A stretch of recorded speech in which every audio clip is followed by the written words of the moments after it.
I just want to say that I'm not too crazy about fermentation. I'm using this, but that's only for my toes. It stops the itch from, I guess you could call it athlete's feet.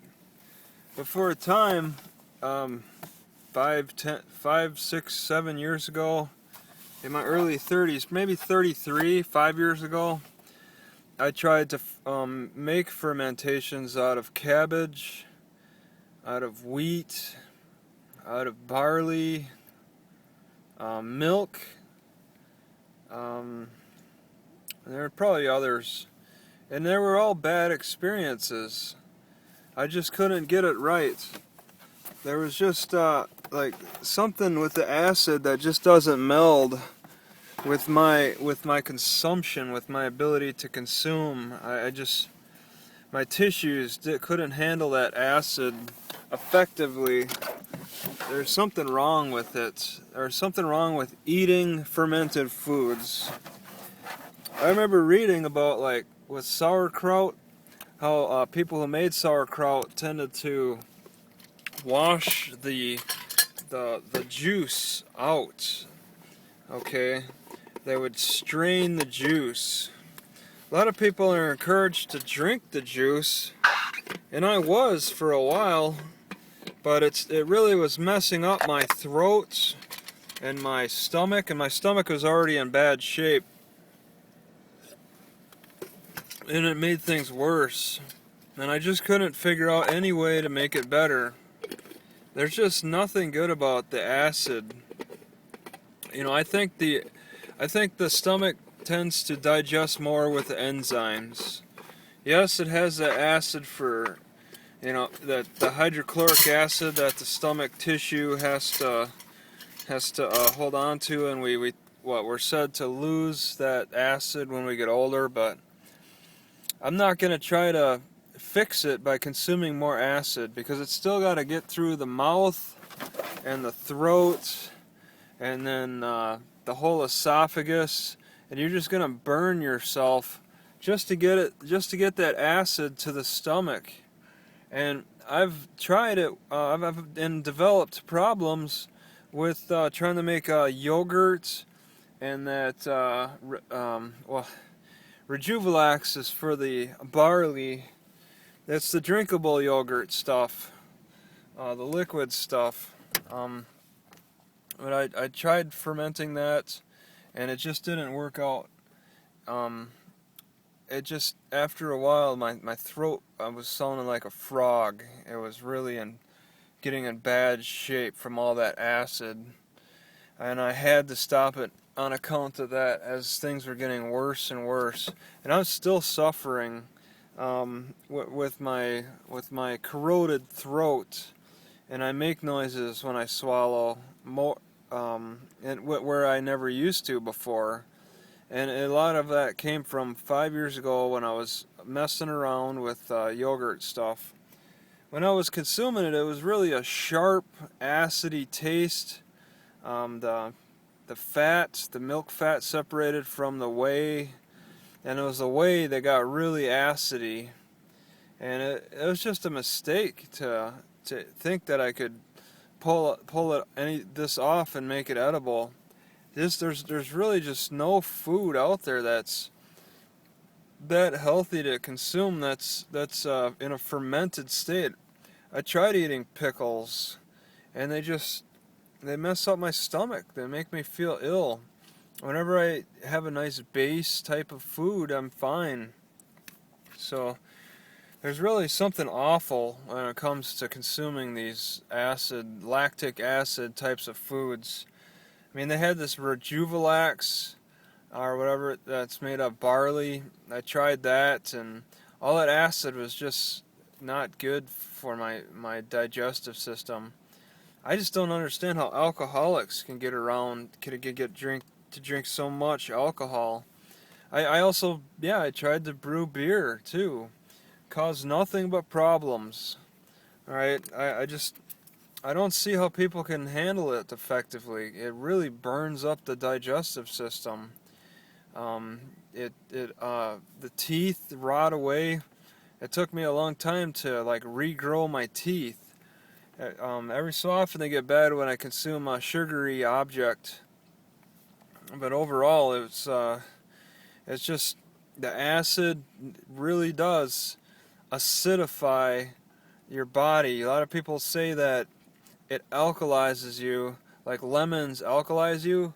I beg to differ. They rot your teeth. Alright?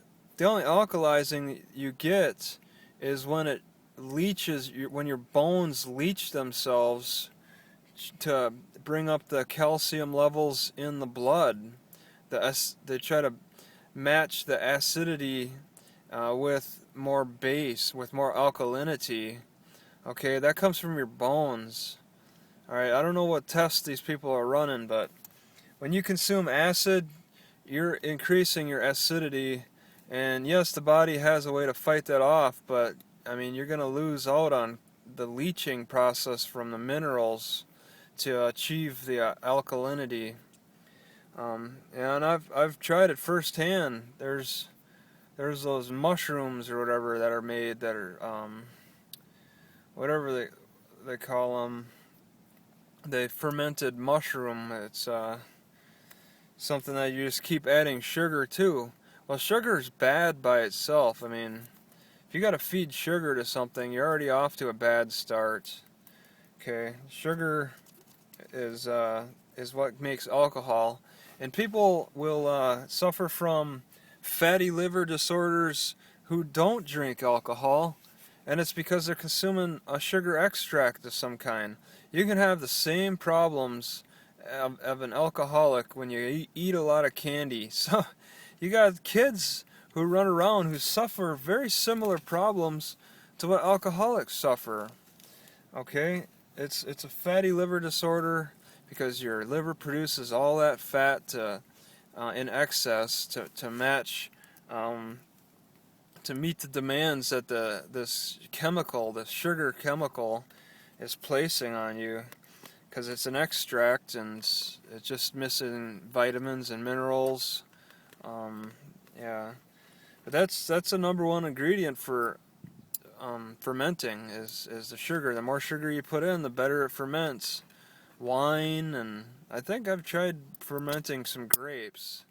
That didn't turn out very well. It's just drinking, well, grape juice for one, that's bad. But then go even further with wine, that's even worse. People want to say it's good for the heart. Well, the grape part is good for the heart, and you can dehydrate all the grapes. They're a little juicy. It may take a while, but I think the best way to go if you're looking at preserving things, I mean, the most practical way to go is dehydrate everything. I mean, to try to make a fermentation requires a self-sealing container. All right, you want a hard container. You want to use a lot of water, so the transportability isn't there. All right, you're really adding a lot to the problem of when it comes to fermentation. For if you want food to last and transport it and all that, you really weigh yourself down going through the process of fermentation, adding water and all that. But dehydrating, you lighten everything up, you lighten the load up. You're not limited with the containers. All right, you don't have to have that jar, that seal container jar. I mean, it's good to have plastic bags, but even those are flexible anyway. You could almost put them in like a wax paper or something. I mean, or a couple of paper bags in a dry place if you have something dehydrated. I mean, you look at the store shelves, a lot of the dehydrated foods last quite a while in just paper containers. Sure, some of the cereals are packaged in the plastic wrap, but I mean, just compare it to alcohol. Alcohol, you need that sealed bottle, and it's all watered down, so you're paying for that water. It's just not practical. All right, I think the better direction to go is to dehydrate the foods instead of wasting your time. Even canning. I don't know. You can always wet your vegetables down. I mean, okay, maybe people just do canning because it's a sporting type of enjoyment there, then fine. But for a practical approach, if you're going to preserve, I think it's best to just dehydrate. Not enough stores sell good dehydrated foods. They want to make them profitable, so they have to add all kinds of crazy ingredients and or throw them in a can all wet and slimy. But yeah, fermentation may not be the best approach if you're considering it, so I'll leave it at that.